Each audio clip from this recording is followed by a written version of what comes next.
राम राम राम हरे हरे, हरे कृष्णा कृष्णा कृष्णा हरे हरे, हरे राम राम राम हरे हरे, हरे कृष्णा कृष्णा कृष्णा हरे हरे, हरे राम राम राम हरे हरे, हरे कृष्णा कृष्णा कृष्णा हरे हरे, हरे राम राम राम हरे हरे।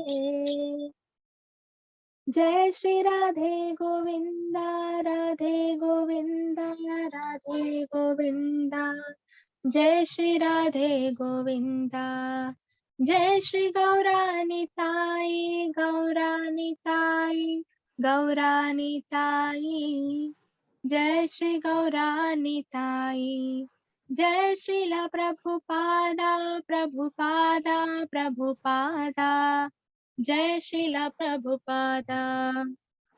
हरि बोल, हरे Krishna. Hare Krishna. Thank you, Rakshita Mataji. We enjoyed your melodious kirtan. I wish Thank you you, would Mataji. continue for some more time. But I have to start my class. सर्वांना कीर्तन आवडलं का रक्षिता माताजींचं? तुम्ही अनम्यूट करून सांगू शकता. मी तुम्हाला unmute केलेलं आहे.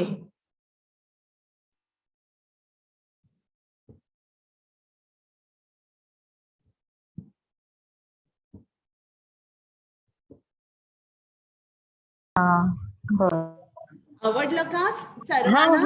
खूप आवडलं. हो, त्यांना तुम्ही सांगू शकता. त्यांना मराठी समजत नाही, तुम्ही हिंदी मध्ये नाही तर इंग्लिश मध्ये त्यांना सांगू शकता तुम्हाला आवडलं तर. माताजी बहुत ही सुंदर सुंदर आवाज के साथ में बहुत अच्छा लगा। हाँ माताजी कीर्तन बहुत सुंदर था। Hare Krishna, thank you so much. Hare Krishna, thank you. Thank you Rakshita Mataji. Thank you माताजी बहुत सुंदर था। हरे कृष्णा।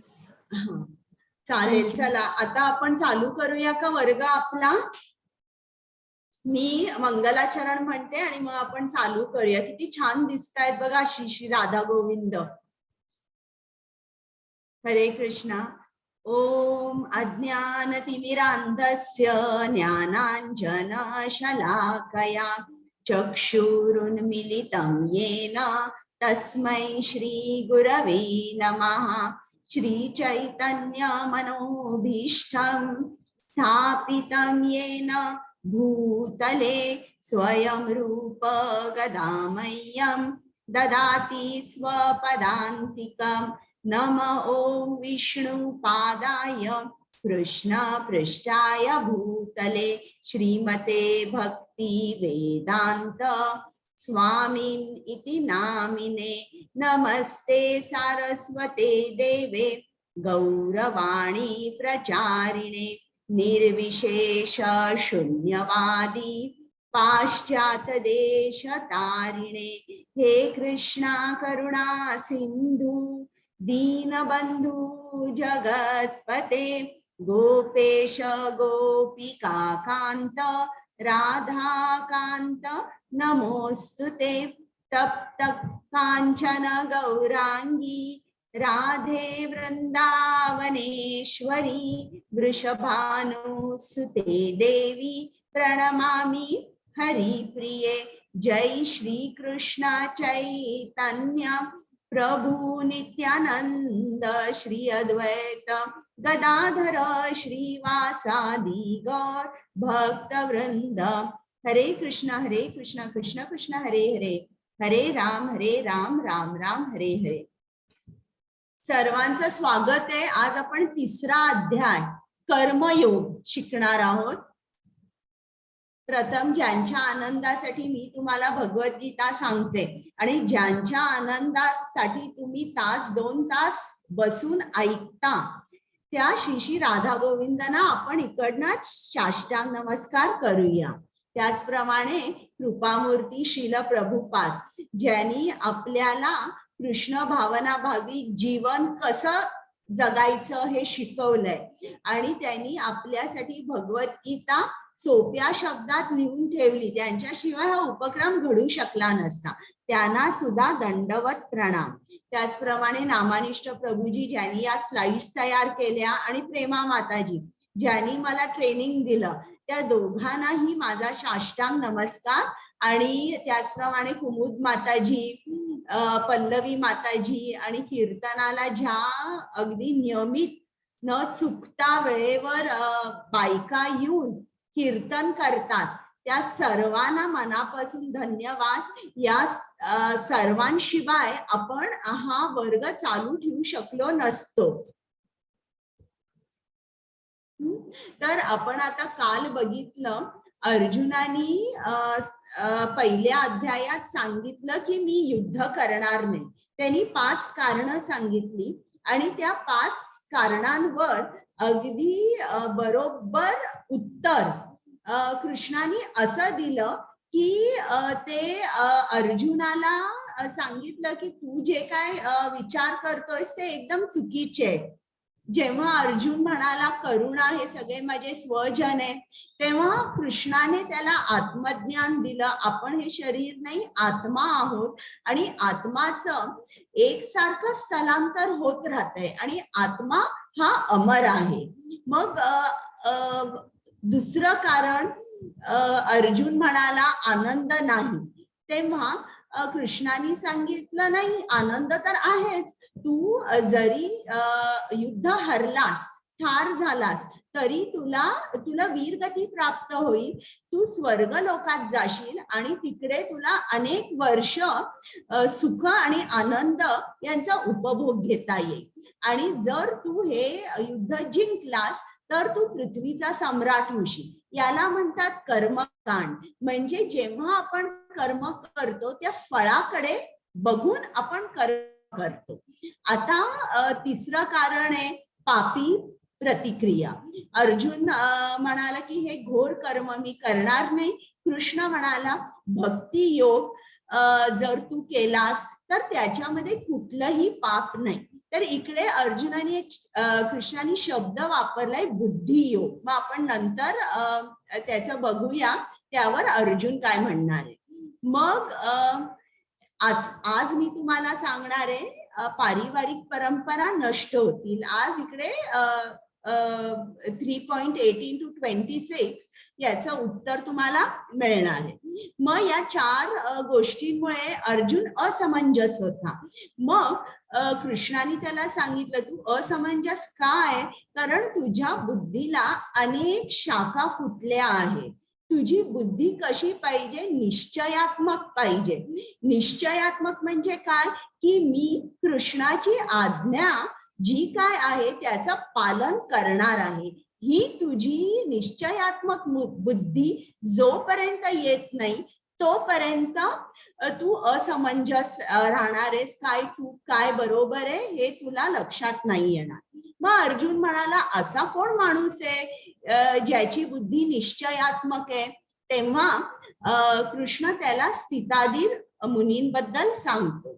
तर आता आपण चालू करूया हा जो कर्मयोग आहे. तर आता प्रथम नावापासून चालू करूया. कर्म म्हणजे काय, कुठलंही आपण कार्य करतो ते. आणि योग म्हणजे काय, कनेक्शन विथ कृष्णा किंवा कृष्णाशी जुडणे म्हणजे योग. आता योग हा शब्द फक्त कृष्णा बरोबरच वापरला जातो, इतर कुठल्याही देव देवतांबरोबर नाही.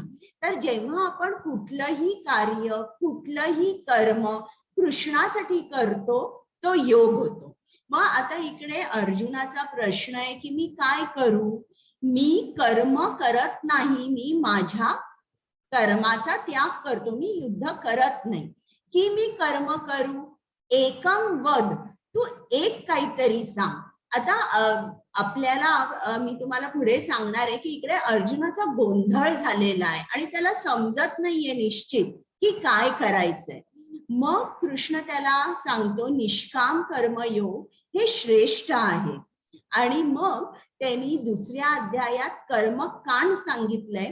आता कर्मकांड ते कर्मयोग त्यांनी सांगितलंय दुसऱ्या अध्यायात, अर्जुना युद्ध कर, कर्म कर.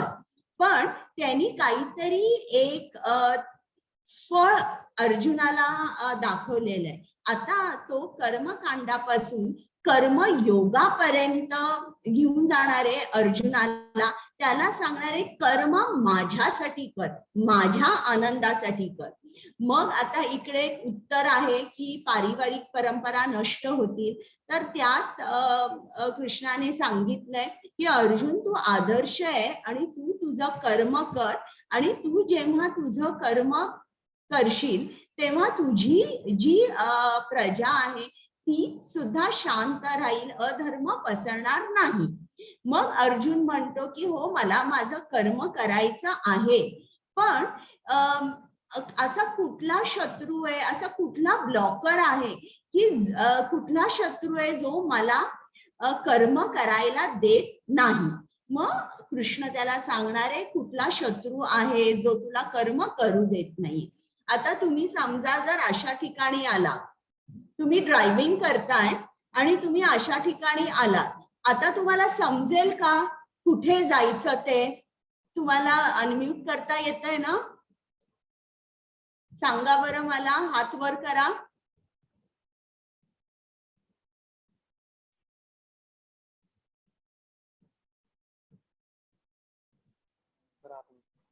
शिवाजी प्रभूजी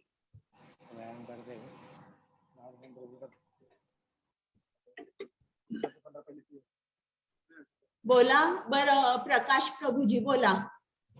हरे कृष्ण माताजी. माताजी आपली अवस्था आहे असे समोर गेल्याच्या नंतर आपण गोंधळून जाऊ.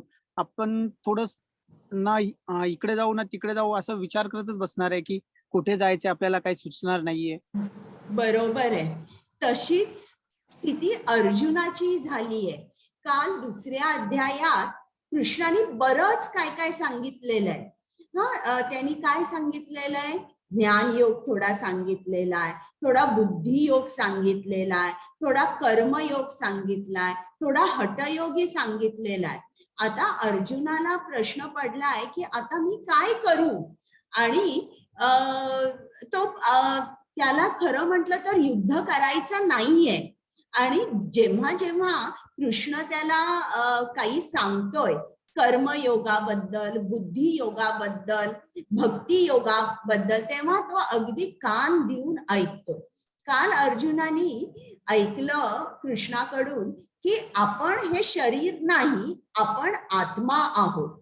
आता अर्जुनाचा प्रश्न आहे की आपण शरीर नाही, आपण आत्मा आहोत, तर आत्म्याला एवढं मोठं राज्य कशाला लागतं?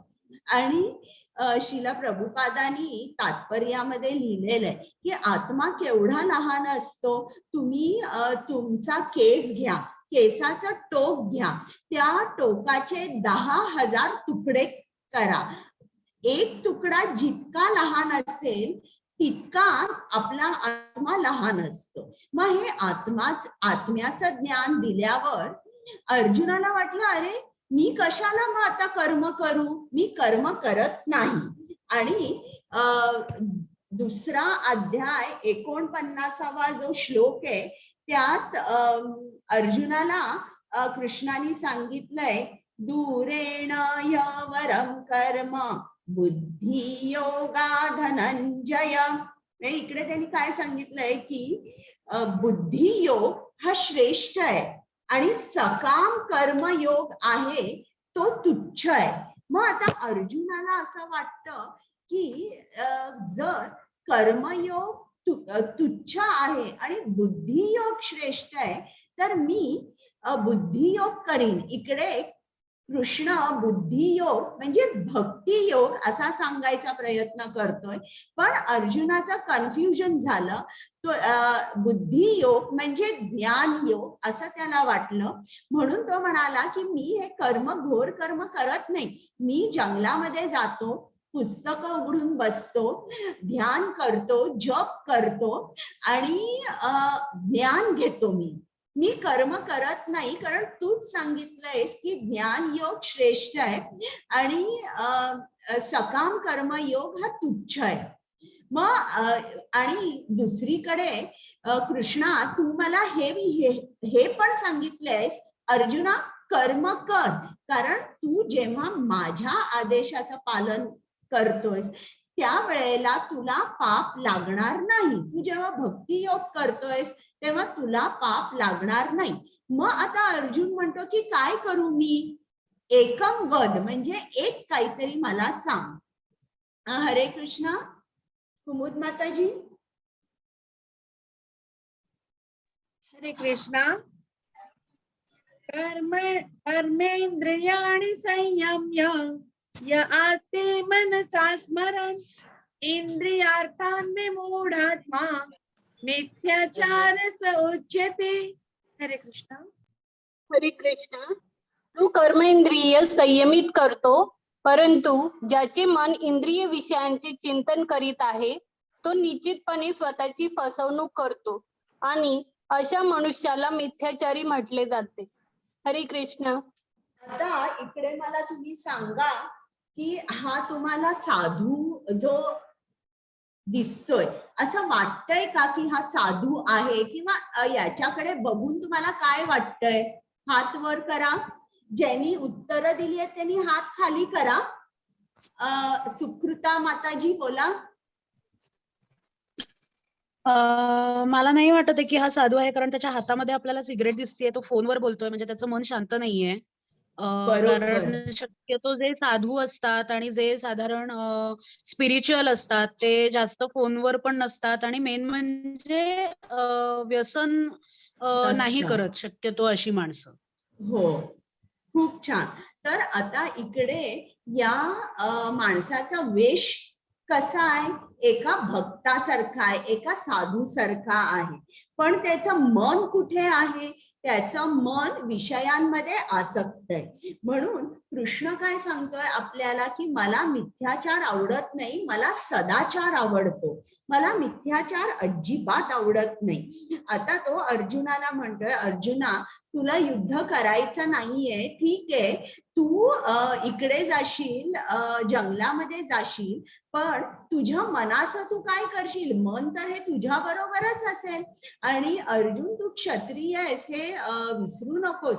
कुठे काही भांडण चालू असेल, काही कुठे तुला अधर्म दिसला, तू तिकडे जाशील, भांडण करशील आणि योग्य तो न्याय देशील. असा तू क्षत्रिय आहेस, तर तू तुझ्या मनाचं काय करशील? किंवा तू भिक्षा मागायला गेलास.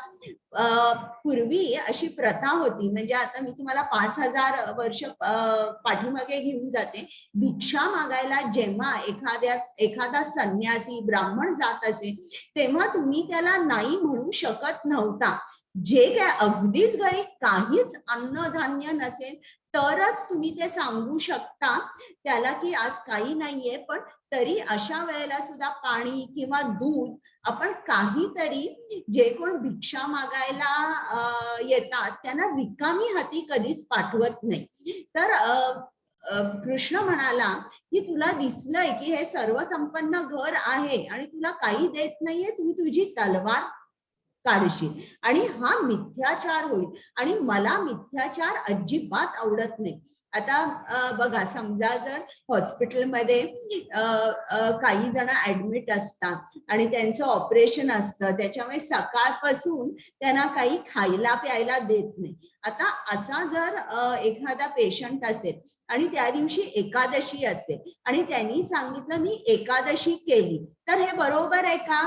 तो ऍडमिट झालेला आहे, त्याला बरं नाहीये, त्यांनी उपास केलेला आहे, हे सगळं बरोबर आहे, त्यांनी उपास केलेला आहे. पण तो जो उपास कशाला केलाय, की त्याच्या तब्येतीसाठी केलाय, म्हणजे ऑपरेशनच्या वेळेला कुठले कॉम्प्लिकेशन येऊ नये म्हणून त्यांनी उपास केलेला आहे. हा जो माणूस आहे, हा जरा सुद्धा विचार करतोय का कृष्णाचा? काहीतरी विचार करतोय का? काहीही विचार करत नाही. तर असा जो मिथ्याचार आहे, कृष्ण म्हणतो की मला मिथ्याचार आवडत नाही. तर आता इकडे कृष्णाने सांगितलंय त्याला मिथ्याचार आवडत नाही. मग ही गोष्ट आता मी तुम्हाला एक सांगणार आहे, ही 5वा स्कंद भागवतम मध्ये आहे बरं का. हे भरत महाराज होते, हे अतिशय मोठे राजे होते आणि ते खूप मोठे कृष्णाचे भक्तही होते, शुद्ध वैष्णव होते. मग त्यांची मुलं वगैरे मोठी झाल्यावर राजकारभारामुळे त्यांना वेळ मिळत नसे कृष्ण सेवा, कृष्णाचा जप, कृष्णावर ध्यान करायला त्यांना वेळ मिळत नसे. मग मुलं मोठी झाल्यावर त्यांनी त्यांच्या मुलांवर राजकारभार सोपवला. त्यांची एक खूप सुंदर बायको होती आणि त्या बायकोची सुद्धा त्यांनी परवानगी घेतली. त्यांनी राणीची परवानगी घेतली की तुम्हाला परवानगी दे, आता मी संन्यास आश्रमात जातो. आणि ती परवानगी घेऊन ते संन्यास आश्रमात त्यांनी प्रवेश केला. त्यांनी आपला राजवाडा सोडला आणि आउट ऑफ फ्रस्ट्रेशन नाही, कुठेही बायको मुलाकडे भांडण करून असं नाही, केवळ कृष्णाकडे त्यांना जायचं होतं म्हणून. आणि ते एका कुटीरामध्ये राहू लागले आणि तिकडे राहत असताना ते जप, होम, हवन, ध्यान वगैरे सगळं करायचे.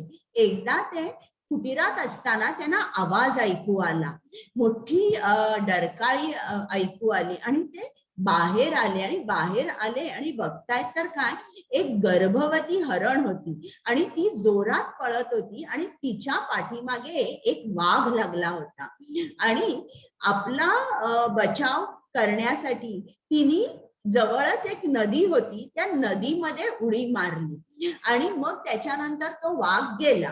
आता भरत राजांनी बघितलं, अरे ही गर्भवती आहे, नदीत उडी मारली आणि त्याच सुमाराला त्या हरणीला पिल्लू झालं आणि ते पिल्लू पाण्यामध्ये बुडायला लागलं. तेव्हा भरत महाराजांनी लगेच पाण्यामध्ये, नदीमध्ये उडी मारली आणि त्या पिल्लाला वाचवलं आणि आईला सुद्धा वाचवायला गेले, पण त्याच्यामध्ये त्यांना यश मिळालं नाही. आता हे पिल्लू अगदी तान्ह पिल्लू होतं म्हणून त्यांना इतकं वाईट वाटलं की याची आई नाहीये. ते त्या पिल्लाला आपल्या घरी घेऊन आले. त्या पिल्लाला त्यांनी खायला दिलं, त्याला दूध दिलं आणि त्याची खूप देखभाल केली. इतकी देखभाल केली की ते जेव्हा होम हवन करत होते, जप करत होते, तेव्हा त्यांचं अर्ध लक्ष त्या पिल्लावर होतं. ते इकडे तिकडे जात नाहीये ना, चुकून जर ते बाहेर जंगलामध्ये गेलं तर यांचा कुठेही लक्ष नाही लागायचं. हे पिल्लू कधी येईल, त्याला कुठल्या सिंहानी वाघानी खाल्लं असेल का, असे एक सारखे ते विचार करत बसायचे. म्हणजे हा मिथ्याचार झाला बघा. भरत राजा हे क्षत्रिय होते आणि क्षत्रियांचा धर्म असतो रक्षा करणं. कोणाची रक्षा करणं? आपल्या नागरिकांची.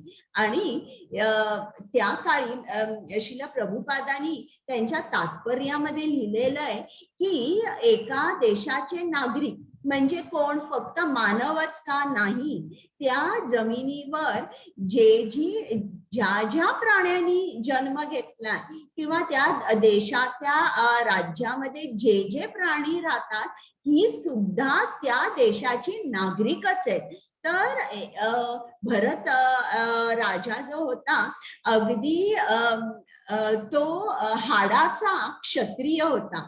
त्याच्यामुळे त्यांनी त्या पिल्लाचं रक्षण केलं आणि देखभाल केली. असं करता करता अगदी तो पिल्लाला जणू काही आपला मुलगाच आहे अशी त्याची आसक्ती झाली आणि त्याच्यामुळे त्याचं लक्ष जपावरून आणि त्याचा जो कृष्णासाठी जो घर सोडून आपलं राज्य सोडून आला होता, आता मात्र त्याचं लक्ष या हरणाच्या पिल्लानी वेधून घेतलं. आणि त्याचा परिणाम काय झाला, जेव्हा तो म्हातारा झाला आणि त्यांनी देहत्याग केला, त्यावेळेला तो हरणाचाच विचार करत होता आणि हरणाचा विचार करत असल्यामुळे त्याला पुढचा जन्म जो आहे तो एका हरणाचा मिळाला. म्हणजे बघा त्याचं कसं पतन झालं. म्हणून कृष्ण अर्जुनाला सांगतोय, तू क्षत्रिय आहेस, तू तुझा धर्म सोडू नकोस. आता पुढे मी तुम्हाला आणि एका राजाची गोष्ट सांगणार आहे. ही चैतन्य चरितामृत मध्ये आलेली आहे की हा जो राजा होता याचं नाव प्रताप रुद्र. हा खूप मोठा भक्त होता आणि हा तिकडे हा पुरीचा राजा होता. तर एकदा त्याला समजलं की चैतन्य महाप्रभू हे पुरीला आले, म्हणून आपण त्यांची भेट घ्यावी. हा पण मोठा कृष्ण भक्त होता असं त्याला वाटलं, म्हणून त्यांनी त्यांच्या शिपायाला पाठवलं, तू जा आणि चैतन्य महाप्रभूंना सांग की पुरीचे जे राजा आहेत त्यांना तुमची भेट घ्यायची आहे. मग हा शिपाई गेला, पण त्याला चैतन्य महाप्रभूंनी सांगितलं, मी संन्यास आश्रमात स्थित आहे आणि जे राज्य कारभार करतात किंवा जे गृहस्थ आश्रमामध्ये त्यांना मी भेटत नाही. मग शिपाई सांगायला आला तर प्रताप रुद्रांना खूप वाईट वाटलं आणि त्यांनी ते स्वतः मग गेले आणि चैतन्य महाप्रभूंचे जे शिष्य आहेत त्यांना भेटले की मला खूप चैतन्य महाप्रभूंना भेटायचं आहे, आता तुम्ही मला सांगा की मी त्यांना कधी भेटू, कुठे भेटू. तर ते पण म्हणाले, शिष्य तुमचा शिपाई आला होता त्याला त्यांनी असं उत्तर दिलं, ते तुम्हाला भेटू शकणार नाही, पण आता रथयात्रा होणार आहे, तर त्यावेळेला चैतन्य महाप्रभू बाहेर येणार आणि तुम्हाला भेट घ्यायची असेल तर तो एक चान्स आहे. मग प्रताप रुद्रांना खूप आनंद झाला आणि त्यांनी काय केलं, तो दिवस आला रथ यात्रेचा, जगन्नाथ मंदिरात गेले ते आणि ते सगळं चालू होतं. त्यांनी रस्ता झाडायची सेवा घेतली. रथ जेव्हा पुढे पुढे जात असतो तेव्हा ते पुढला रस्ता जो आहे तो झाडत होते आणि चैतन्य महाप्रभूंनी बघितलं की अरे हा राजा आहे, हा पुरीचा राजा आहे, तरी हा रस्ता झाडतोय, हा खरोखर कृष्णाचा प्रामाणिक भक्त आहे. आणि त्याची जी सिन्सिअरिटी होती आणि त्या प्रताप रुद्र राजांचा जो भाव होता की मला कृष्णाची सेवा करायची आहे, हा त्यांना खूप आवडला आणि मग ते स्वतः या राजाला भेटले. म्हणजे बघा, हा राजा सुद्धा क्षत्रिय आहे, त्यांनी त्याचा धर्म सोडला नाही, कृष्णासाठी आपलं राज्य सोडून तो गेला नाही. त्यांनी काय केलं, त्यांनी स्वतः राज्य करत असताना, आपली ड्युटी करत असताना त्यांनी सेवा केली आणि ही सेवा कृष्णाला पोचली. म्हणजे कृष्ण काय म्हणतोय की तुम्ही मिथ्याचारी होऊ नका, तुमची जी इंद्रिय आहेत, तुमची इंद्रिय तुम्ही शुद्ध करा, तुम्ही विषयामध्ये राहून आसक्त राहू नका, तुमची इंद्रिय माझ्या सेवेमध्ये तुम्ही लावा, मग मी तुम्हाला प्राप्त निश्चितच होईल. हरे कृष्ण. हरे कृष्णा. यज्ञार्थात् कर्मणोऽन्यत्र लोकोऽयं कर्म बन्धनः तदर्थं कर्म कौन्तेय मुक्तसंगः समाचर. हरे कृष्णा. हरे कृष्ण. श्री विष्णू प्रित्यर्थ यज्ञ म्हणून कर्म केले पाहिजे, नाहीतर कर्म हे या भौतिक जगामध्ये बंधनास कारणीभूत ठरते. म्हणून हे कौंतेया, तू आपल्या नियत कर्मांचे पालन श्री विष्णूच्या संतोषार्थ कर आणि या प्रकारे तू नेहमी कर्मबंधनातून मुक्त राहशील. हरे कृष्ण. आता इकडे काल मला कोणी प्रश्न विचारला होता ना, दुसऱ्या अध्यायात कर्मणे वाधिकारस्ते मा फलेषु कदाचन. आता त्याचं उत्तर तुम्हाला आता समजेल. आता बघा, इकडे अर्जुनाला कृष्णाने सांगितलं होतं कर्मकांड. आता तो त्याला कर्मयोगाकडे घेऊन चाललेला आहे की अर्जुना कर्म कर, पण माझ्यासाठी कर, माझ्या आनंदासाठी कर. तर जेव्हा आपण कर्म करतो तेव्हा असं नाही की फक्त कर्माचं फळ आहे ते मी कृष्णाला अर्पण करणार आहे, हे नाही ठेवलं पाहिजे भाव. हा तर असायला पाहिजे, पण त्याही पेक्षा काय महत्वाचं आहे की आपण जे कर्म करतो ते आनंदाने केलं पाहिजे. आणि कोणाच्या आनंदासाठी? कृष्णाच्या आनंदासाठी. भलं आपण फळ देऊ, पण ते कर्म चिडून चिडून करायचं किंवा त्याच्यामध्ये पूर्ण आपण आपली आसक्ती असते. पण शास्त्रांमध्ये लिहिलंय म्हणून आपण म्हणतो चालेल मी फळ देईन, मी फळ देईन, असं नाही. तुम्ही आनंदाने केलं पाहिजे, ते कृष्णाच्या आनंदासाठी केलं पाहिजे. मग कुठलंही कर्म बंधनकारक होत नाही.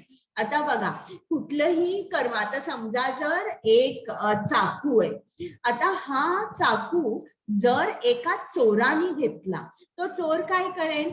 हा चाकूचा धाक दाखवेल किंवा कोणाचा खून करेल आणि सगळे दागिने आणि पैसे घेईल. तेच एका सर्जनच्या हातात तो चाकू दिला तर तो काय करेल? एखादा रोगी जो आहे किंवा एखाद्यामध्ये शरीरामध्ये जर ट्यूमर असेल, त्या चाकूनी तो ट्यूमर काढून टाकेल आणि त्याला आरोग्य देईल. म्हणजे तो जो चाकू आहे किंवा ते जे कर्म आहे ते वाईट असतं, चांगलं असतं असं नाही, पण तुमच्या मनाची काय भावना आहे, तुमचा ऍटिट्यूड काय आहे, हे खूप महत्वाचं असतं. काल मला कोणी प्रश्न विचारला होता ना की आता आपण मुलांना असं सांगायचं का की तुम्ही चांगला अभ्यास करा किंवा पैसे आपण नोकरी करतो, आपण पैसे मिळवतो तर ते चांगलं आहे का, किंवा असं काहीतरी प्रश्न होता. तर आता मला तुम्हाला सांगायचं आहे की पैसा चांगला किंवा वाईट कशावरून ठरतं की चांगला आहे किंवा वाईट आहे? आपण त्याचा वापर कसा करतो. तुम्ही पैसे कितीही मिळवा, कधीच श्रील प्रभुपादांनी सांगितलेलं नाहीये की पैसा ही माया आहे. पैसा माया नाहीये. पैसा जेव्हा तुम्ही कृष्ण सेवेसाठी वापरता तेव्हा ती माया नाहीये.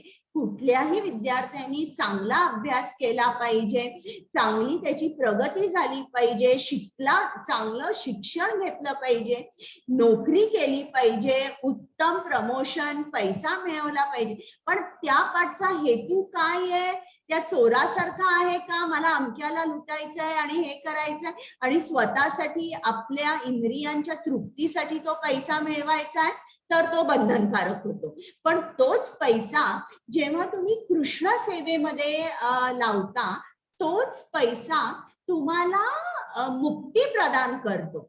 आता पैसा म्हणजे आता कर्म कृष्णाला अर्पण करायचं म्हणजे काय करायचं? असं आहे का, आता समजा जर माझ्याकडे एक मोबाईल आहे आणि तो मोबाईल मी तुम्हाला दिला, मी अर्पण केला, मी तुम्हाला दिला, मग असं आपल्याला कर्म करता येतं का? असं देता येतं का? तर हो, देता येतं. पण तुमचा मनाचा जो ऍटिट्यूड आहे, तुमची मनाची जी भावना आहे, त्यात बदल झाला पाहिजे. त्यात बदल कसा घडवून आणायचा ते यात कर्मयोगामध्ये सांगितलंय. आता इकडे तुम्ही ही स्लाइड आहे, इकडे महाभारताचं युद्ध झालेलं आहे आणि युधिष्ठिर महाराजांचा राज्याभिषेक सुद्धा झालेला आहे आणि युधिष्ठिर महाराज नारद मुनींकडून सूचना घेत आहेत की तुम्ही मला सांगा की मी कोणत्या तऱ्हेने राज्य करू ज्याने कृष्णाला आनंद होईल, कृष्ण नेहमी प्रसन्न राहील. तर आता युधिष्ठिर महाराज राज्य करणार आहेत कृष्णाच्या आनंदासाठी, ते राज्य व्यवस्थित करणारे. आता हे ते कर्म जेव्हा ते अशा प्रकारे कर्म करताय तेव्हा ते कृष्णार्पण होतं आणि त्यांचा केवळ एकच हेतू आहे की कृष्ण हा प्रसन्न राहायला पाहिजे. म्हणून ते नारद मुनींकडून सूचना घेतायत की मी कुठल्या तऱ्हेने राज्य करू ते तुम्ही कृपा करून मला सांगा.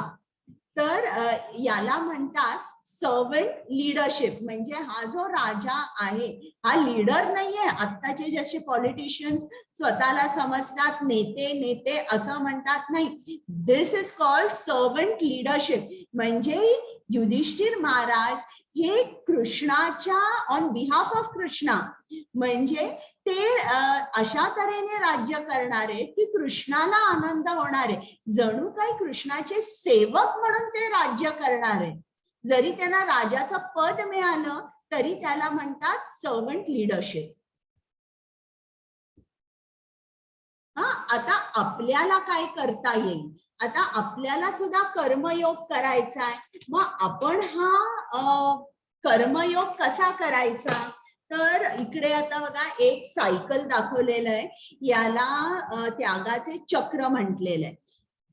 कृष्णापासून आपल्याला कृष्णाने ब्रह्मदेवांना सर्व ज्ञान दिलं. ब्रह्मदेवानी हे ज्ञान वेदांच्या रूपामध्ये आपल्यासाठी ठेवलं आणि व्यासदेवांनी हे सगळं लिहून ठेवलंय. आता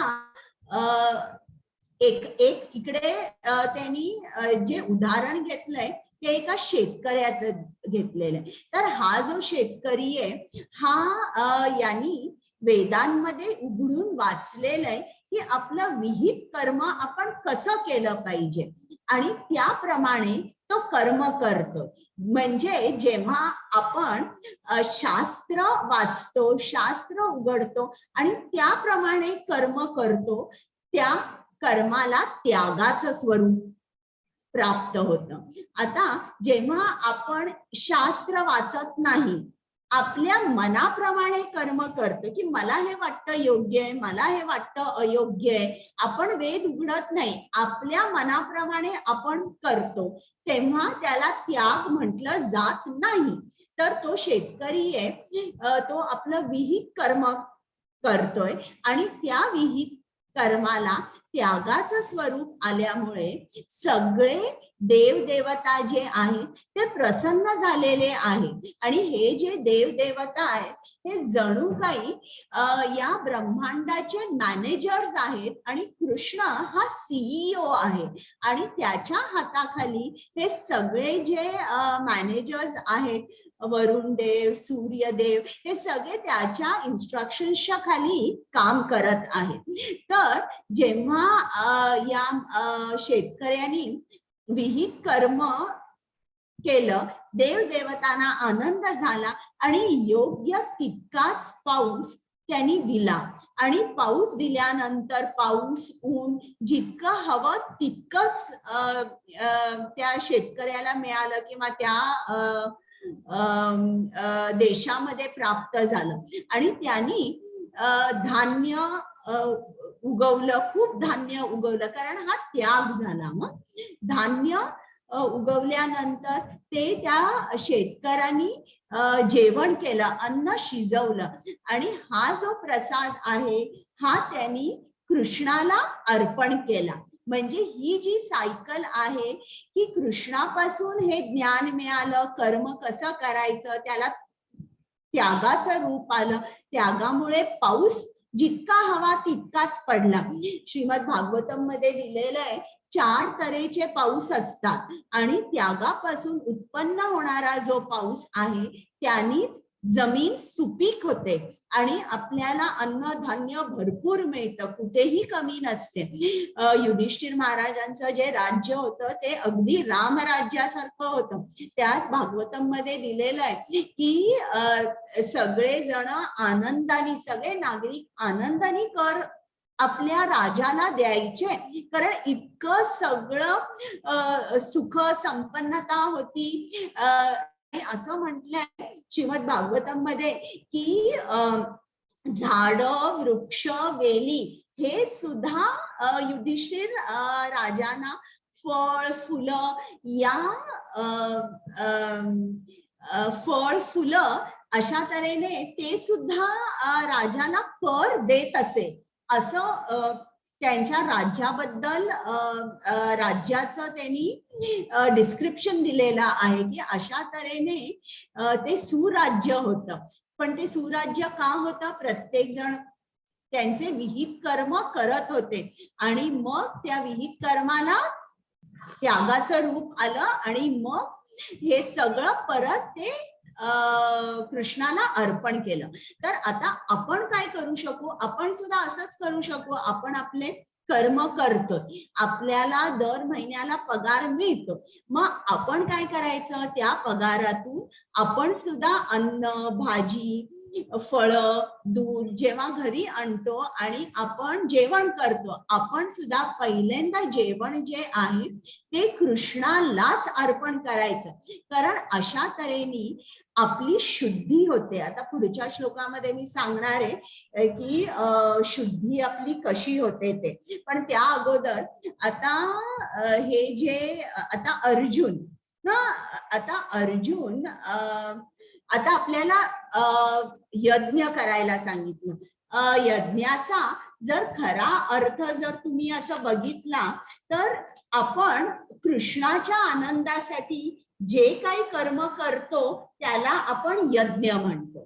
तर आता अर्जुन यज्ञ कसा करणार आहे? आता यज्ञ म्हणजे तुम्हाला अनेक सांगते की आपण एक यज्ञ कुंड असतो आणि मग त्यात आपण अग्नी प्रज्वलित करतो आणि त्यात हव्य घालतो, म्हणजे तूप, तांदळाच्या लाह्या किंवा तीळ वगैरे असे पदार्थ आपण घालतो.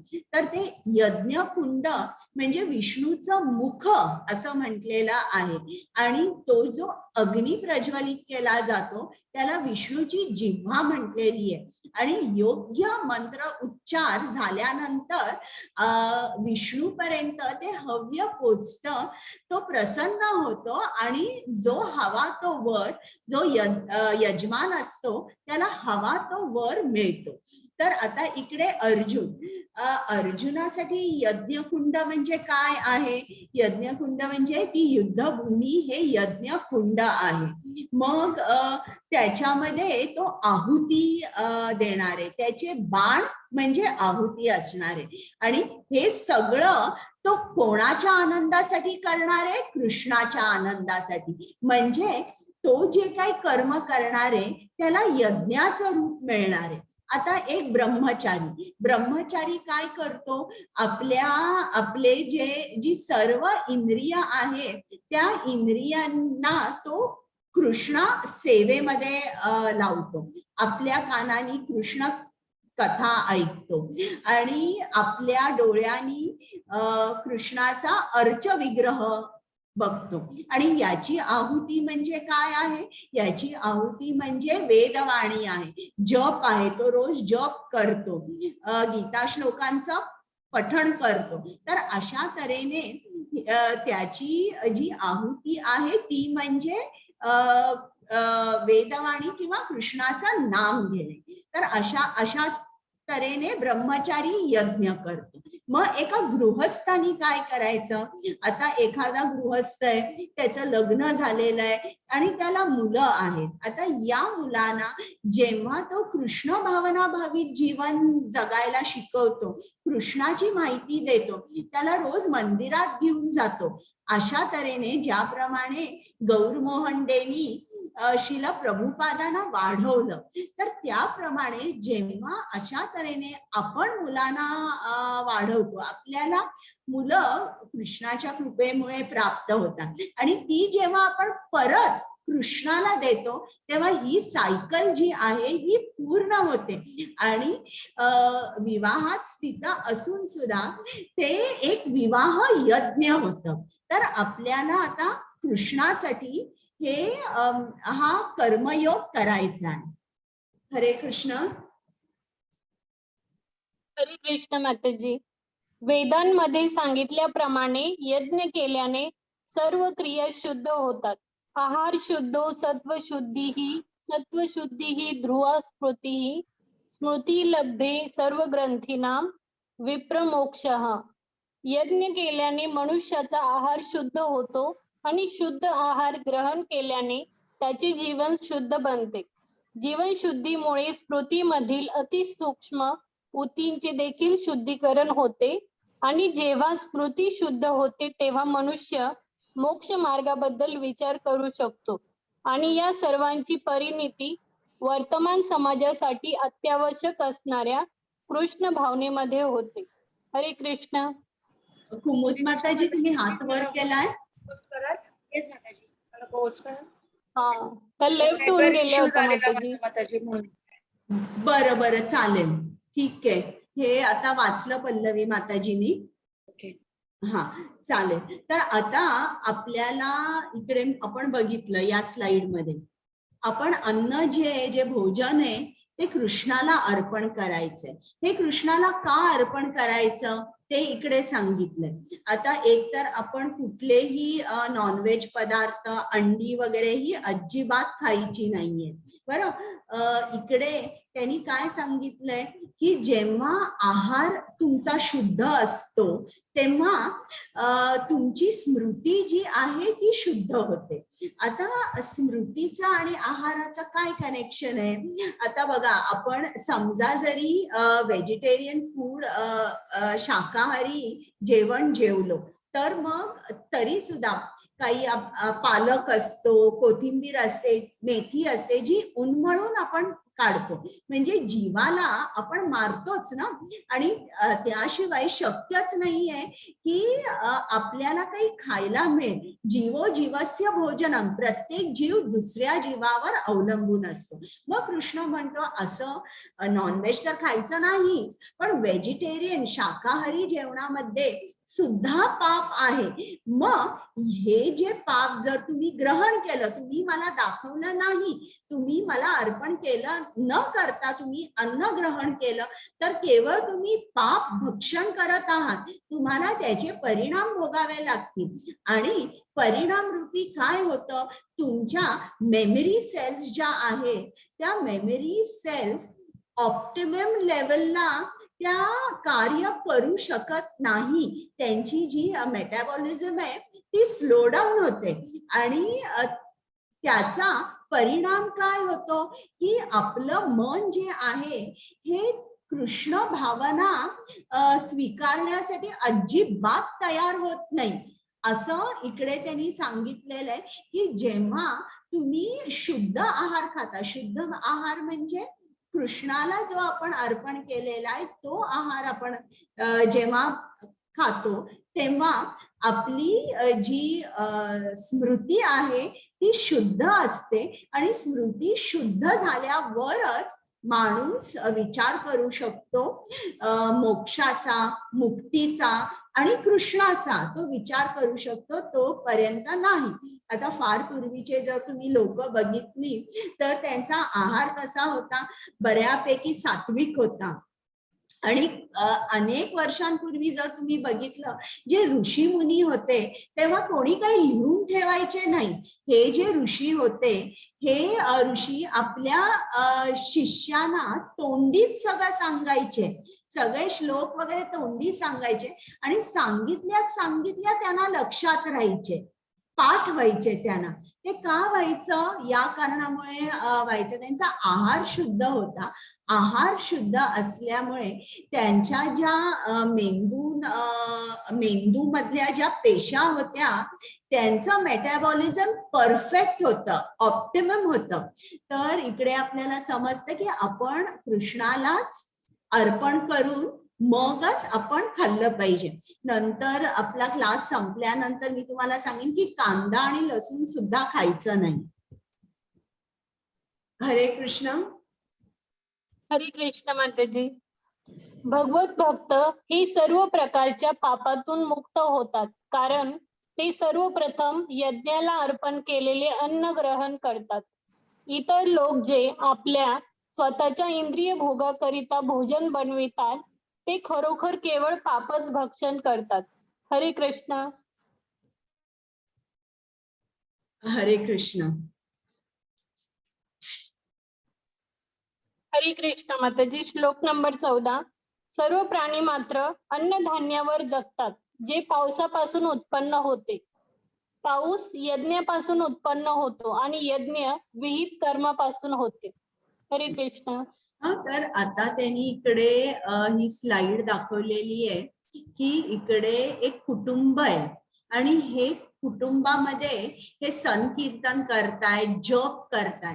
तर ते जेव्हा जप करताय तेव्हा ते कृष्णाचा जप करताय, पण तरी सगळ्या देवदेवता ज्या कोणी आहेत ते प्रसन्न होत आहे. म्हणजे आपल्याला या मानव जन्मामध्ये 5 यज्ञ सांगितलेली आहे जी आपण केलीच पाहिजे, जे आपलं विहित कर्म आहे. 5 यज्ञ कोणकोणती आहेत ऐका. देव यज्ञ किंवा ब्रह्म यज्ञ. हे का करायचं आपण?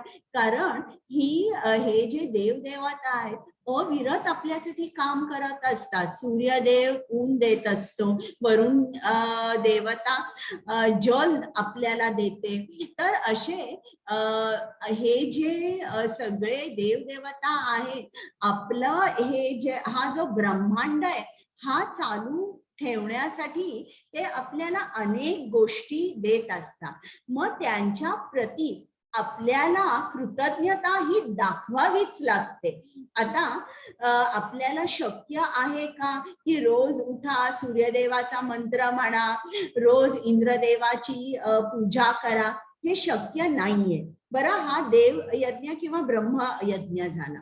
दुसरा म्हणजे ऋषी यज्ञ.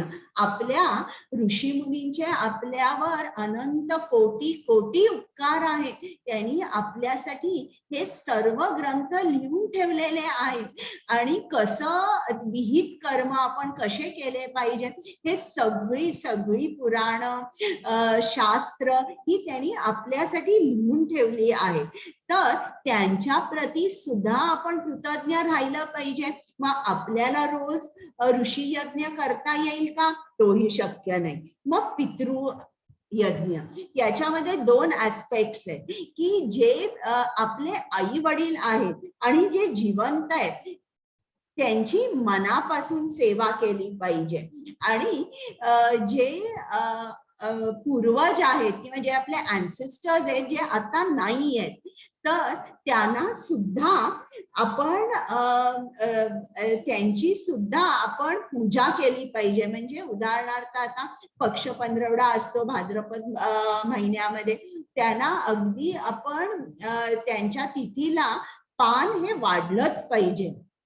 आणि त्यांची जेव्हा तिथी असेल ते जेव्हा त्यांचा मृत्यू झाला त्या तिथीला सुद्धा आपण त्यांची आठवण काढली पाहिजे. त्यांच्याबद्दल आपल्या मनामध्ये आपण खूप शुभ विचार ठेवले पाहिजेत. याला पितृ यज्ञ म्हणतात. मग झाला नर यज्ञ. बघा, म्हणजे हे सर्व्हिस टू मॅनकाइंड असं आहे ना. नर यज्ञ म्हणजे एक्झॅक्टली काय? आपल्याला किती जणांनी मदत केलेली आहे. बघा, आपण आजारी पडतो, डॉक्टर कडे जातो. आपल्या घरी फर्निचर असतं, कुठल्या तरी सुतारांनी केलं असतं. आपण घर जे घरात ज्या राहतो किंवा ज्या बिल्डिंग मध्ये राहतो ती बिल्डिंग उभारण्या साठी 100, 200, 500 लोकांनी काम केलं असतं. तर आपला सुद्धा आपण त्यांच्या प्रती आदर दाखवला पाहिजे, त्यांना सुद्धा मदत केली पाहिजे. असं नाही एकदम प्रोफेशनल राहायचं, पैसे दिले झालं, आता तुझा आणि माझा संबंध नाही, असं नाही.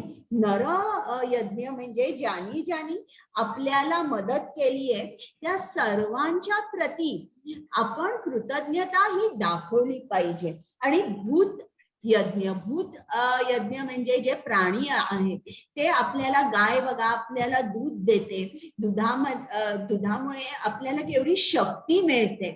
तर कुत्रा आहे तो घराचं राखण करतो, बैल आहे त्यांची शेतामध्ये मदत होते शेतकऱ्याला.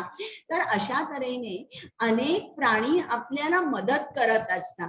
तर या प्राण्यांबद्दल आपण कृतज्ञता ही दाखवलीच पाहिजे. पण हे शक्य आहे का आपल्याला ही 5 यज्ञ करायला? नाही. मग जेव्हा आपण फक्त कृष्णाचं नाम घेतो, कृष्णासाठी यज्ञ करतो, तेव्हा सर्व देवदेवता हे खुश होतात. म्हणजे ज्याप्रमाणे झाड आहे, झाडाच्या मुळाला पाणी घातलं की पूर्ण झाड कसं फुलतं, बहरतं. आपल्याला वेगवेगळ्या ठिकाणी पाणी घालावं लागत नाही, फक्त मुळाला आपण पाणी घालतो. त्याचप्रमाणे हे सगळे जण आहेत हे कृष्णाचे खूप मोठे भक्त आहेत, सगळे देवदेवता. आणि जेव्हा आपण कृष्णाचा जप करतो हे सुद्धा आनंदित होतात. मग वेगळा जप आपल्याला त्यांच्यासाठी करावा लागत नाही. कुमुद माताजी. कृष्णा यज्ञे संकीर्तन प्रिय प्राय है यजंती ही सुमेधसः। जय श्री कृष्ण चैतन्य प्रभु नित्यानंद श्री अद्वैत गदाधर श्रीवासादि गौर भक्त वृंद।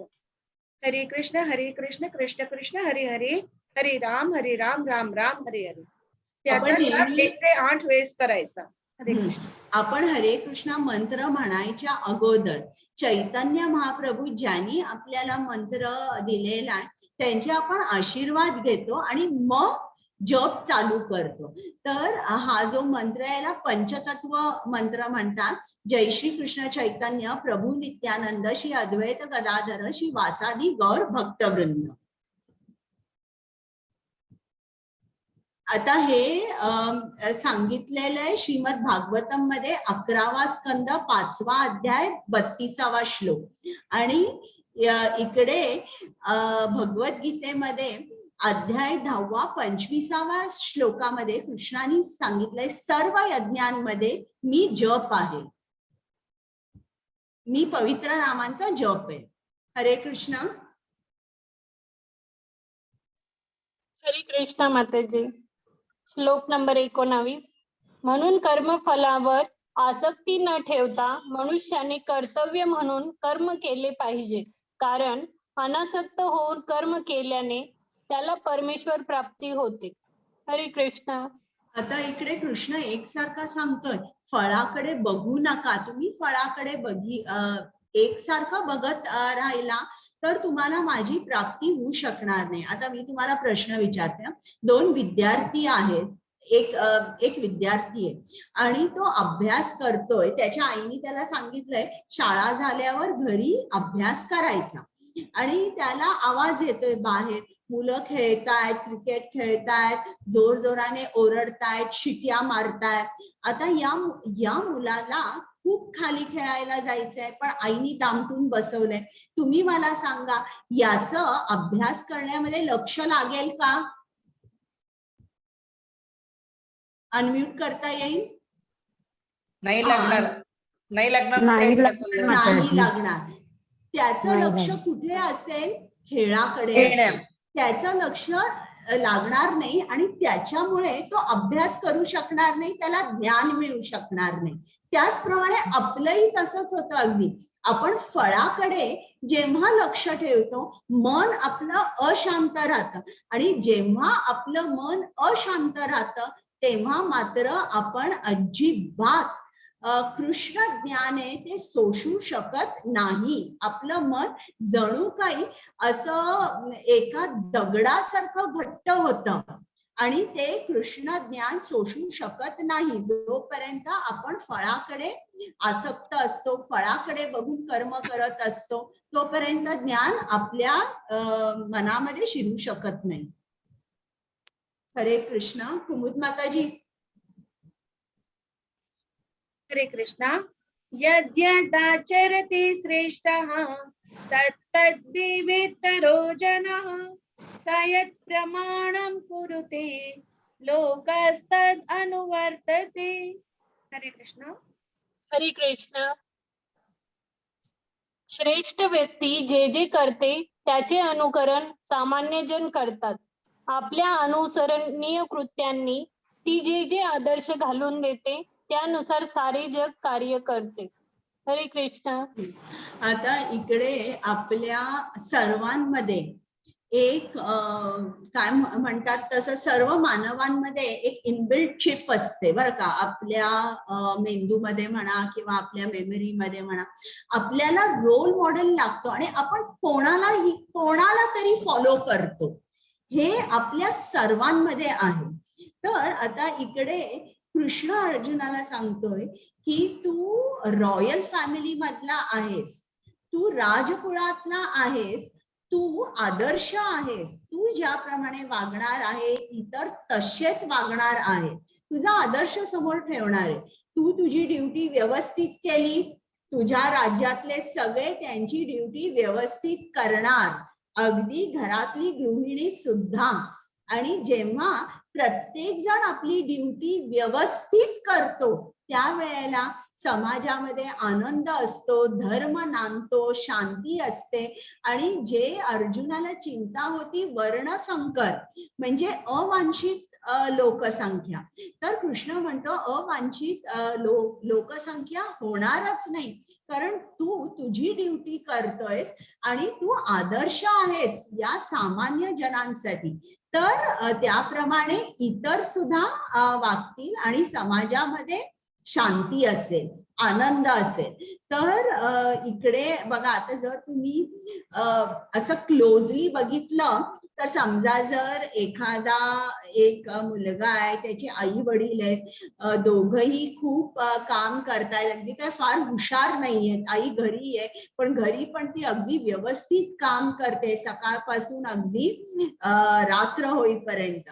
आणि हा मुलगा सुद्धा जर तुम्ही बघितला ना तर तो इतका, त्याला सुद्धा कामाची आवड, तोही चांगला अभ्यास करतो आणि तुम्हाला असं अरे हा एवढा, याचे आई वडील काही हुशार नाही आहेत, बेताचे शिकलेले, पण हा केवढा मुलगा शिकला, समजलं तुम्हाला. तर तो आदर्श जो असतो तो त्या मुलापुढे राहतो आणि तो मोठा होऊ शकतो. तर त्याचप्रमाणे कृष्ण त्याला अर्जुनाला सांगतोय की तो आदर्श हो. कसा हो? तू तुझी ड्युटी कर. आणि हे काल मी तुम्हाला सांगितलं की इकडे कृष्णाची एका जो ईश्वर आहे त्याची ड्युटी काय असते? भक्तांचं रक्षण करणे. आणि ती ड्युटी कृष्ण करतोय. तो म्हणत नाहीये की मी माझी ड्युटी करणार नाहीये, असं म्हणत नाही. जर त्यांनी असं म्हटलं कृष्णाने मी माझी ड्युटी करणार नाही तर मग काय होईल? सर्वत्र विनाश होईल. आणि म्हणून इकडे कृष्ण त्याची ड्युटी करतोय, तो आदर्श आहे, तो त्याची ड्युटी करतोय. मग प्रत्येक जण त्यांचा विहित कर्म करेल का? कारण कृष्ण करतोय. हरे कृष्ण. मी जर नियत कर्म केले नाही, माताजी आधीची स्लाइड. हरे कृष्ण माताजी. आधीची स्लाइड आधीची नाही. येस माताजी ती. हा चालेल. हरे कृष्ण. मी जर नियत कर्म केले नाही तर सर्व ग्रहलोक नष्ट होऊन जातील. अनावश्यक लोकसंख्या उत्पन्न करण्यास मीच कारणीभूत होईन आणि त्यामुळे सर्व प्राणी मात्रांच्या शांततेचा मी विनाशक होईन. हरे कृष्ण.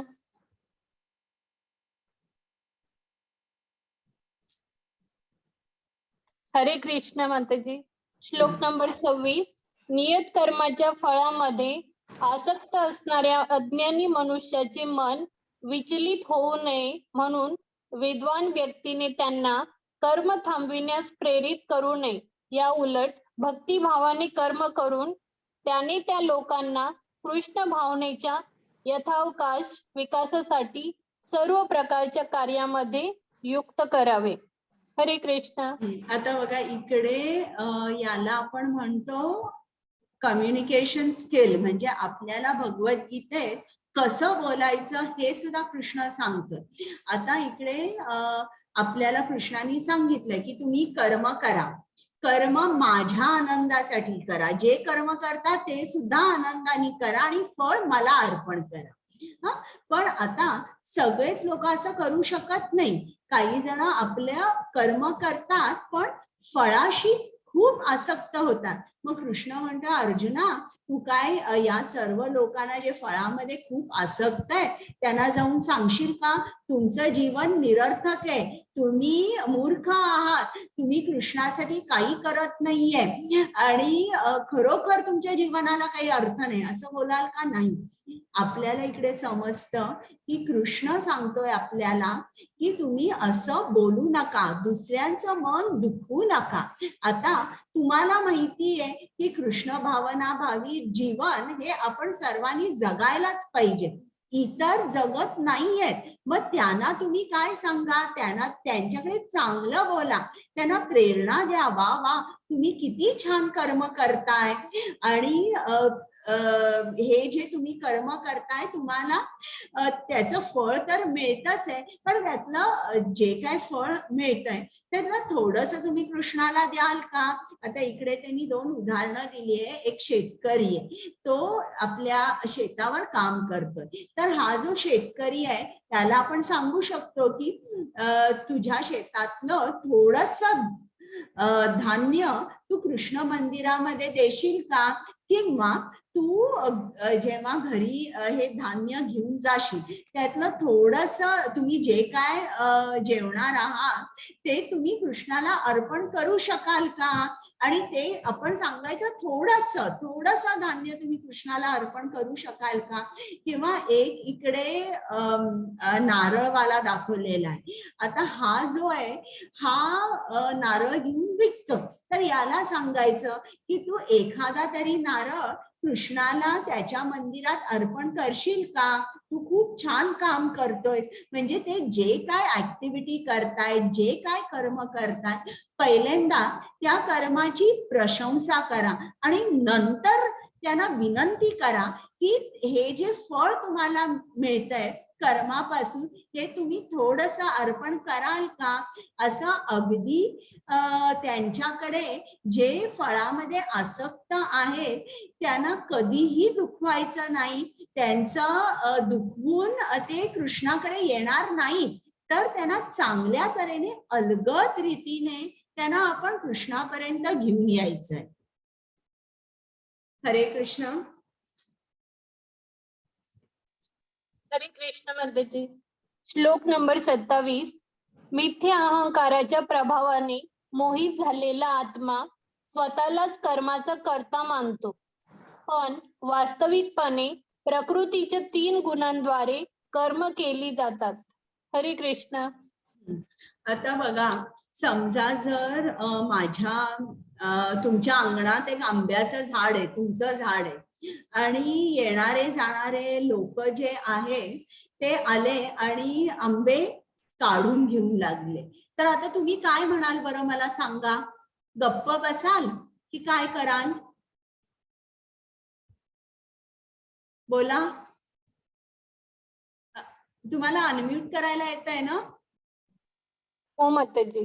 हा, हात वर करा.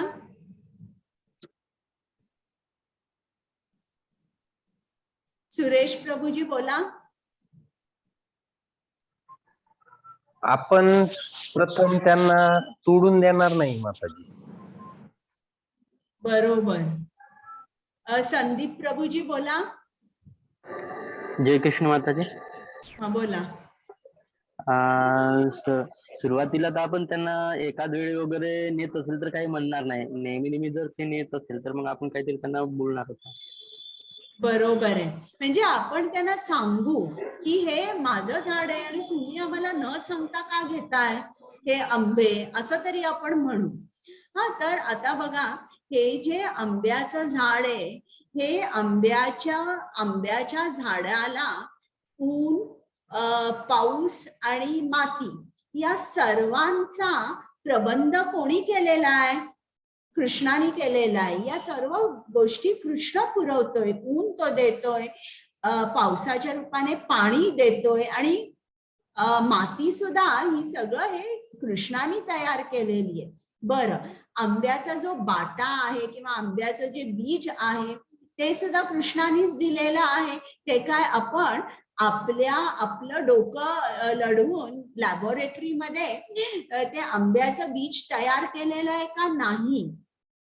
हे सर्व कृष्ण देतो. आपण कुठेतरी ते फक्त बीज पेरतो आणि आपण काय म्हणतो, हे झाड माझं आहे, मी करता आहे, हे फळही माझं आहे. याला म्हणतात मिथ्या अहंकार. आणि हा मिथ्या अहंकार का निर्माण होतो? या 3 गुणांमुळे मिथ्या अहंकार निर्माण होतो. मिथ्या अहंकार म्हणजे काय?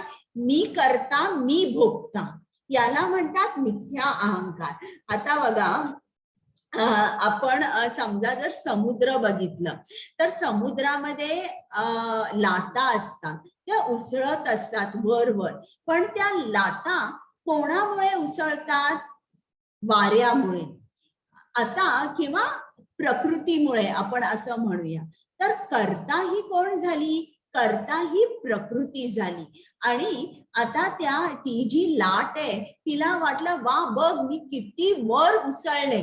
तर काय अर्थ आहे का? हे मूर्खपणाचं ठरेल. कारण जोपर्यंत वारा आहे तोपर्यंतच ती वर उसळेल. नंतर वारा थांबला की समुद्र पूर्ण शांत होईल.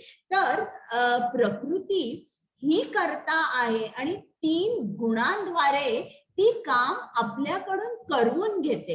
पण आपल्याला काय वाटतं? कर्ता मी आहे. म्हणजे ज्याप्रमाणे तुम्ही कधी एक्सपिरियन्स केलं असेल, स्टेशनवर तुमची ट्रेन थांबलेली आहे आणि दुसऱ्या बाजूनी ट्रेन जोरात चालली आहे, तर आपल्याला काय वाटतं की आपली सुद्धा ट्रेन आता चालू झाली आहे असं आपल्याला वाटतं.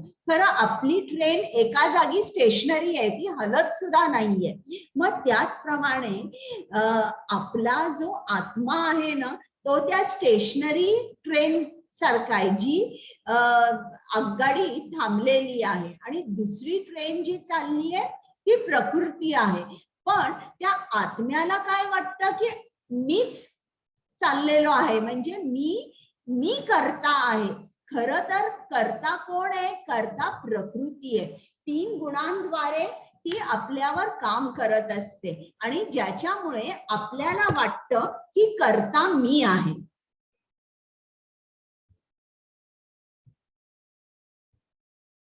हरे कृष्ण. हरे कृष्ण माताजी. श्लोक नंबर 36. अर्जुन म्हणाला, हे वृष्णीवंशजा, कशामुळे मनुष्य त्याची इच्छा नसतानाही जणू काय बळेच पाप कर्मे करण्यास प्रेरित होतो. हरे कृष्ण. आता अर्जुनाला पूर्ण पटलंय की आपण आपलं विहित कर्म हे केलंच पाहिजे आणि अर्जुनाला ते करायचंही आहे. पण अर्जुन म्हणतो की मला माझं कर्म करायचंय, पण तरी देखील कशामुळे मला अजिबात इच्छा होत नाहीये. मला इच्छा होत नाहीये आणि जणू काही कोणीतरी मला फोर्स करतंय, बळजबरी करतंय. मला माझं कर्म करायचंय. मग इकडे या श्लोकामध्ये 2 शब्द वापरले, अनिच्छा आणि बलात्. म्हणजे बाय फोर्स आणि इच्छा नसताना सुद्धा मी माझं विहित कर्म करत नाही. मी पाप कर्म करण्यास प्रेरित का होतो? असा अर्जुनाचा प्रश्न आहे. आता बघूया कृष्ण काय सांगतो. हरे कृष्ण. हरे कृष्ण. धूमेन व्रियते वर्णिः यथा दर्शो मलेन च यथोल्बेनावृतो गर्भः तथा तेनेदम् आवृतम्. हरे कृष्ण. हरे कृष्ण. ज्याप्रमाणे धुराने अग्नी, धुळीने आरसा आणि वारेने गर्भ वेष्टीला जातो, त्याचप्रमाणे जीव या कामाद्वारे विविध प्रमाणात आच्छिदला जातो. हरे कृष्ण. हो कुमुद माताजी, जरा हा 37 श्लोक जरा वाचाल का? काम एष क्रोध एष. हो. कामेश क्रोधेश रजोगुण समुद्भवः महाशनो महापाप 27 नमा 37 नमा 37. yes one second just Shanno महापाप महाशनो महापाप्मा विद्येनम इह वैरिणम. हरे कृष्ण. पल्लवी माताजी अनुवाद वाचा त्याचा. येस माताजी. श्री भगवान म्हणाले, हे अर्जुना, रजोगुणाच्या संपर्कातून उत्पन्न झालेला हा काम आहे आणि नंतर तो क्रोधामध्ये रूपांतरित होतो. तोच या जगताचा सर्व भक्षक महापापी शत्रू आहे. हरे कृष्ण. अर्जुनाचा प्रश्न आहे की इच्छा नसताना सुद्धा आणि बळेच मी पाप कर्म करण्यास प्रेरित का होतो. तर कृष्ण उत्तर देतोय की सर्वात मोठा शत्रू, सर्वात मोठा वैरी म्हणजे काम आहे. काल मी तुम्हाला सांगितलंय काम म्हणजे काय. मला कोण सांगणार आहे काम म्हणजे काय? 5-7 मिनिटांमध्ये माताजी मी येते. बरं या. काम म्हणजे काय कोण सांगणार आहे? पूजा माताजी. हरे कृष्ण माताजी.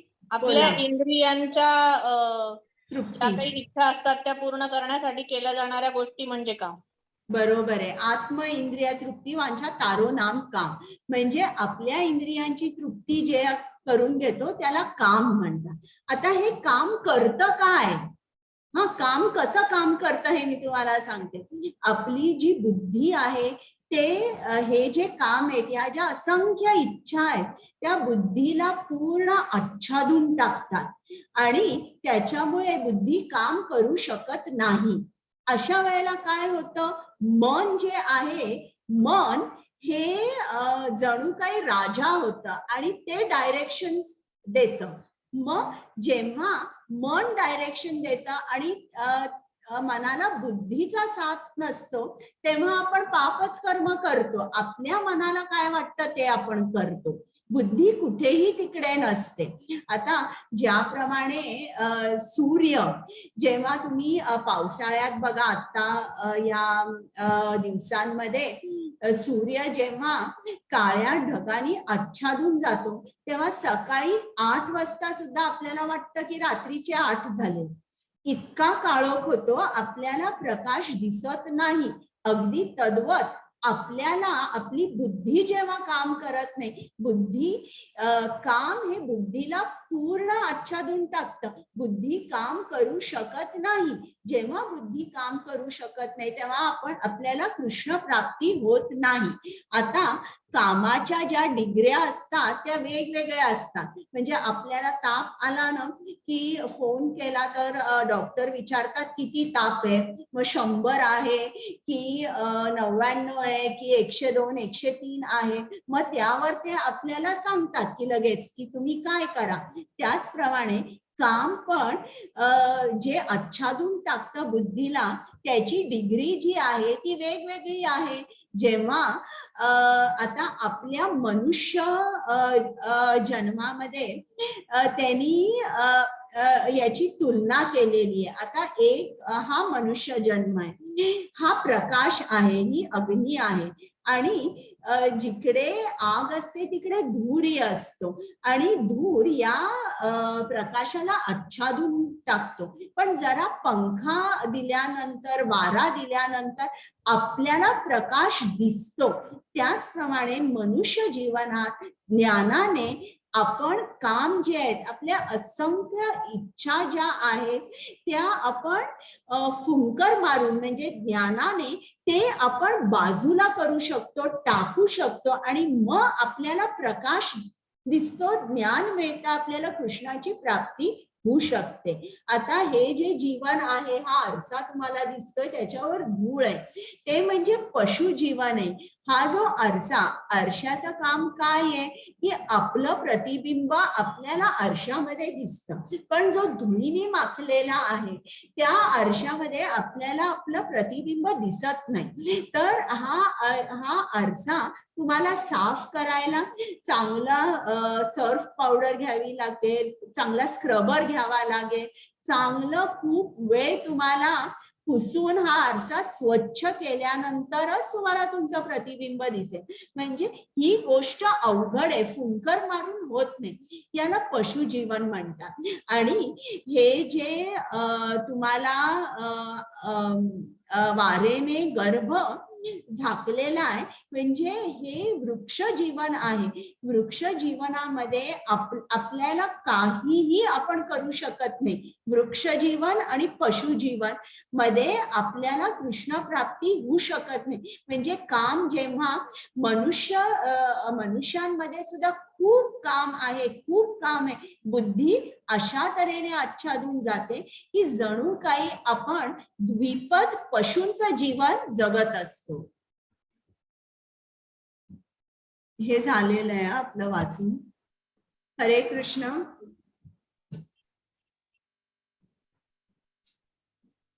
हरे कृष्ण. म्हणून हे भरत ऋषभ अर्जुन, इंद्रियांचे नियमन करून पापाच्या या महान प्रतिकाराचा म्हणजेच कामाचा प्रारंभीच निग्रह कर आणि आत्मसाक्षात्काराच्या ज्ञानाचा विनाश करणाऱ्या या कामाचा तू वध कर. हरे कृष्ण.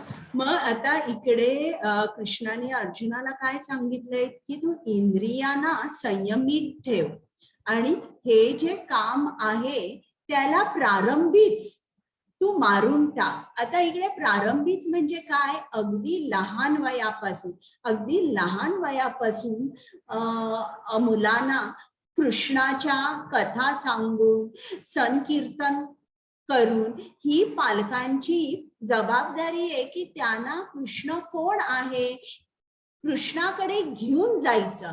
हे कधी केलं पाहिजे, प्रारंभीच. मग काय होतं की आपण आपल्या इंद्रियांना संयमित ठेवू शकतो आणि काम जो आपला मोठा वैरी आहे त्याचा नाश करू शकतो. आता हे प्रल्हाद महाराजांनी 7व्या स्कंदामध्ये त्यांनी सांगितलंय, कौमार आचरेत प्राज्ञो धर्मान भागवतानिह दुर्लभम मानुषम जन्म तत् अपि अध्रुवम अर्थदम.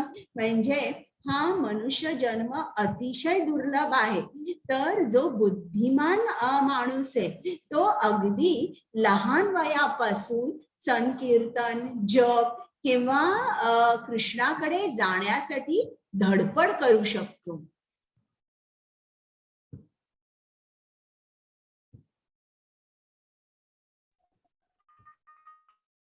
हरे कृष्ण. हरे कृष्ण माताजी. या नाही आहेत का कुमुद माताजी? नाही येत वाटतं.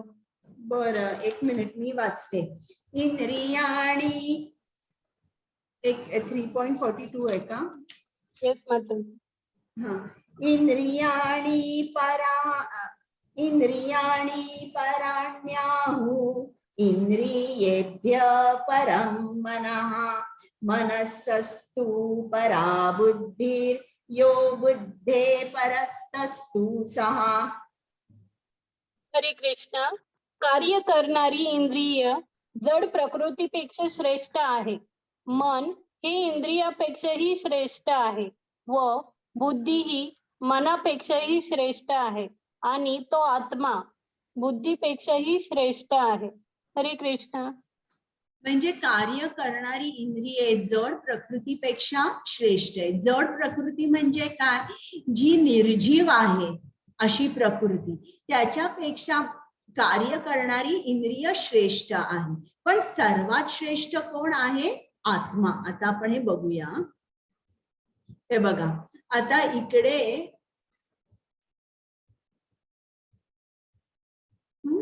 आपण आत्ताचा जो श्लोक आहे तो त्याचा प्रॅक्टिकल ऍप्लिकेशन बघूया. आता इकडे बघा, काही माणसं असतात ते शारीरिक स्तरावर असतात. त्यांना आनंद घेणं म्हणजे काय, त्यांच्या इंद्रियांवरच ते अवलंबून असतात. दिवसभर ते दारू घेतील, नोकरीला नाही जाणार. त्यापेक्षा जो माणूस आहे जो इंद्रियांचा स्तरावर गेलेला आहे त्याला सुद्धा या गोष्टी आवडतात. पण तो काय म्हणतो की जर मी ऑफिसला गेलो नाही, जर मी काम केलं नाही तर मला पैसा कुठून मिळणार, आणि पैसा मिळाला नाही तर मी माझ्या इंद्रियांना त्यांचे त्यांचे विषय कसे देऊ असा तो विचार करतो. आणि हा काय करतो, शनिवार रविवार आला की पब मध्ये जातो, बार मध्ये जातो किंवा आपल्या मित्रांबरोबर जातो आणि तो आनंद घेतो, तो इंद्रियांचा आनंद घेतो. हा तर एकदम शारीरिक स्तरावर आहे, तो काही काम करत नाही आणि फक्त आनंदच घेत असतो.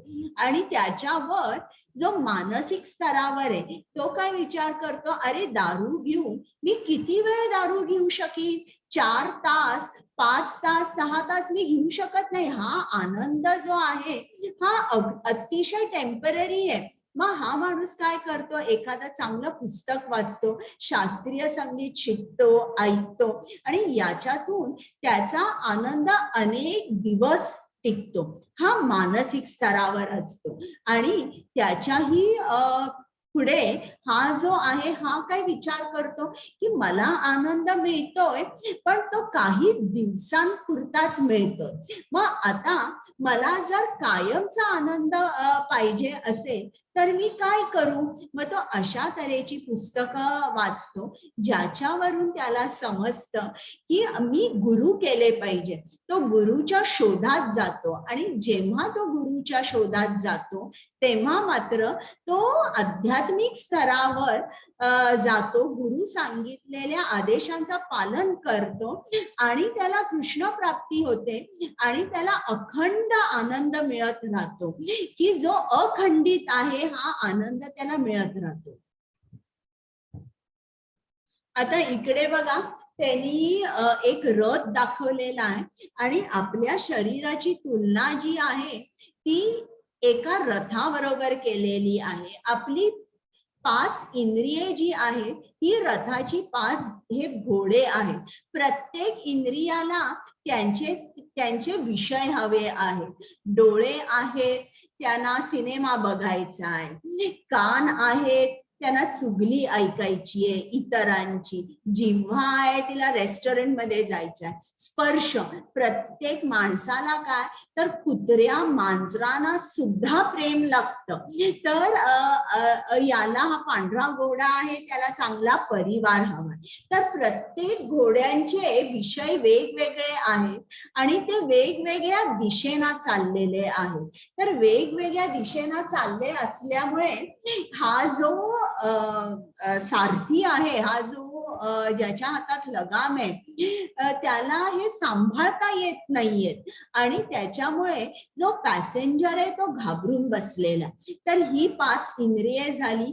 मन हे लगाम झालं, बुद्धी ही चॅरियट ड्रायव्हर झाली आणि जो आत्मा आहे तो पॅसेंजर आहे. आणि हा आत्मा अतिशय घाबरून बसलेला आहे की कधी ऍक्सिडेंट होईल सांगता येत नाही. आत्म्याला एकच गोष्ट माहितीये, एकच गंतव्यस्थान माहितीये आणि ते म्हणजे कृष्णधाम. आणि ही लोक कुठे कुठे घेऊन चालली आहेत, सिनेमा काय, रेस्टॉरंट काय, कुठेही कृष्ण नाहीये, कृष्ण प्रसाद नाहीये असं म्हणून तो अतिशय घाबरलेला आहे.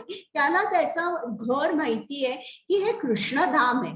आता बघा ते कसं होतं, आता ही हे जे मन आहे ही इंद्रिय मनाला सांगतायत मला इकडे जायचंय तिकडे जायचंय आणि मन म्हणतंय बरं ठीक आहे. आणि बुद्धी जी आहे, बुद्धी मनाला कंट्रोल करू शकत नाही. आता तुम्ही मला सांगा, तुम्ही सिग्नलला उभे आहात आणि सिग्नल लाल आहे आणि तुमची मीटिंग आहे किंवा तुम्हाला लग्नाचा मुहूर्त गाठायचा आहे किंवा पार्टी असेल एखादी आणि तुम्हाला उशीर होतोय, तर तुम्ही सिग्नल तोडाल का आणि जाल का, मला सांगा बरं.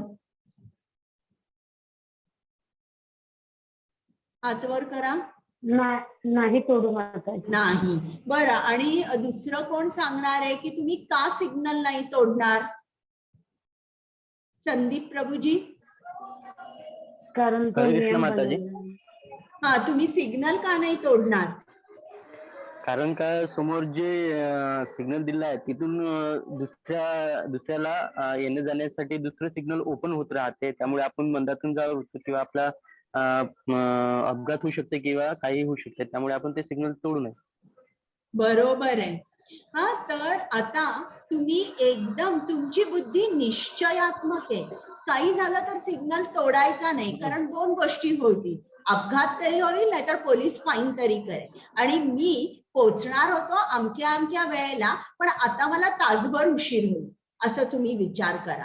हा, तर आता तुमची बुद्धी कशी आहे? निश्चयात्मक बुद्धी झालेली आहे. निश्चयात्मक बुद्धी झाल्यानंतर ती मनाला कंट्रोल करते आणि मनाला सांगते जायचं नाही. आणि मग हे जे मन आहे हे इंद्रियांना गप्प करतं आणि इंद्रिय तशी कुठेही जात नाही. आता तुम्हाला तुमची ही जी बुद्धी निश्चयात्मक कुठून झालेली आहे? तुम्ही पेपरांमध्ये वाचलेलं आहे, न्यूजपेपर किंवा न्यूज मध्ये ऐकलेलं आहे, टीव्ही मध्ये बघितलंय की जर सिग्नल तोडला तर काय होतं. प्रत्यक्ष डोळ्यांनी तुम्ही तुमचा तो अनुभव घेतलेला आहे. इतरांना पोलिसांनी पकडलंय, अपघात झाला, त्याच्यामुळे तुमची बुद्धी सबळ आहे.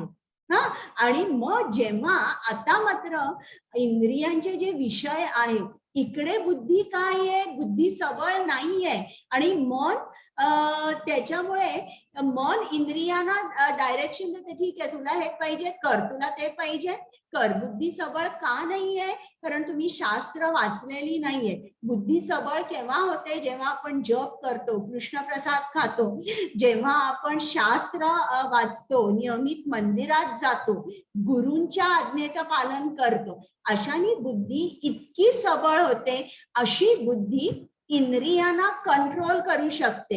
आता श्रील प्रभुपाद अमेरिकेला गेले होते कृष्ण प्रसार करायला, कृष्ण ज्ञान द्यायला. तेव्हा तिकडे सगळे लोक जे अगोदर होते ते सगळे ड्रिंक्स घेत होते. आता यांना कंट्रोल कसं करायचं? श्रील प्रभुपादांनी सांगितलं, तुम्ही जर स्वतः सांगितलं की तुम्ही दारू पिऊ नका तर ते कोणीही ऐकणार नाही. पण समजा जर तुम्ही त्यांना एखादी दुसरी चांगली गोष्ट दिली की हे घ्या तुम्ही, लहान मुलाला एक खेळणं तो खेळतो, ते काढून घेतल्यावर तो जोरात रडतो, काही झालं तरी खेळणं सोडत नाही. पण त्याला तुम्ही दुसरं खेळणं दिलं जे अधिक चांगलं आहे, मग तो या पहिल्या खेळण्याकडे बघतच नाही. त्याचप्रमाणे आपल्याला सुद्धा एक लक्षात आलं पाहिजे की मन जे आहे ते इंद्रियांना कंट्रोल करतं, पण मनाला कंट्रोल करणारी ही बुद्धी आहे. तर बुद्धी आपण आपली सबळ केली पाहिजे. जेव्हा बुद्धी आपण सबळ करू आणि इंद्रियांना आपण कृष्ण सेवेमध्ये लावू, जो की उच्च प्रकाराचा आनंद त्यांना मिळतो. आणि तो अनुभव घेतल्यानंतर हे इंद्रिय कृष्णाकडे वळतील आणि ते त्यांच्या विषयांकडे जाणार नाही. आणि जेव्हा असं होईल तेव्हा आत्मा जो अतिशय बलवान आहे, सर्वात बलवान आहे, की ज्याचं पोटेन्शियल खूप आहे, हा आत्मा तेव्हा कार्यरत होतो. आता याची आणि तुलना अशी पण केली आहे की बुद्धी हा पती झाला, मन हे पत्नी झालं, आणि या पत्नींची 5 मुले आहेत. ही 5 मुले म्हणजे ही 5 इंद्रिय झाली. आता ही पत्नी आहे, ही मुलं तिला विचारतात मला हे पाहिजे ते पाहिजे, आणि ती देत सुटली आहे. पण जेव्हा पती तिला सांगतो, पती जर खरोखर बुद्धिमान असेल तर तो चांगल्या तऱ्हेने न भांडता पत्नीला समजावून सांगेल की हे बरोबर नाहीये आणि कारण सांगेल. तेव्हा तिला पटल्यावर ती मुलांना ते विषय देणार नाही असं. तर अशा तऱ्हेने बुद्धी आपली सबळ हवी. आता आजचा क्लास झालेला आहे. तर आज आपण काय काय बघितलं की अर्जुनाला युद्ध करायचं नव्हतं आणि तो भ्रमित तो कन्फ्यूज झाला होता, गोंधळून गेला होता की मी काय करू, मी कर्म करू, मी युद्ध करू की नको, कृष्णा एक काहीतरी मला सांग. मग कृष्णाने त्याला सांगितलं की निष्काम कर्मयोग कर, म्हणजे कर्म माझ्यासाठी कर, फळाची अपेक्षा अजिबात ठेवू नकोस. आणि अशा तऱ्हेने कर्मकांडातून कृष्ण त्याला कर्मयोगापर्यंत घेऊन गेला. मग एक अर्जुनाचा प्रश्न होता की पारिवारिक परंपरा नष्ट होतील, तर कृष्णाने सांगितलं अजिबात नाही, तू आदर्श राहा, तू तुझी ड्युटी कर आणि मग सामान्य जन सुद्धा त्यांची ड्युटी, त्यांचं विहित कर्म व्यवस्थित करतील आणि समाजामध्ये आनंद आणि धर्म नांदेल.